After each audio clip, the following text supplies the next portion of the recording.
ఈ నూతన సంవత్సరము నాడు ఈ ఒక్క గణేశ స్తోత్రం ఎవరైతే భక్తి శ్రద్ధతో విని ఈ నూతన సంవత్సరాన్ని ప్రారంభిస్తారో వారు సంవత్సరం అంతటా కూడా ఐశ్వర్యము పొందుతూనే ఉంటారు, ధనలాభము లభిస్తూనే ఉంటుంది. అలాంటి యొక్క ఐశ్వర్యాన్ని ప్రసాదించే గణేశ స్తోత్రం ఈరోజు వీడియోలో చూడబోతున్నాము. ఓం గణేశాయ నమస్తుభ్యం విఘ్ననాశాయ ధీమతే ధనం దేహి యశో దేహి సర్వసిద్ధిం ప్రదేహి మే గజవక్త్రాయ వీరాయ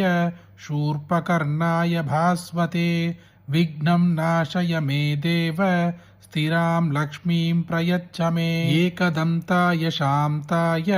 వక్రతుండాయ శ్రీమతే దంతినే బాలచంద్రాయ ధనం ధాన్యం చ దేహి మే महाकायाय दीर्घाय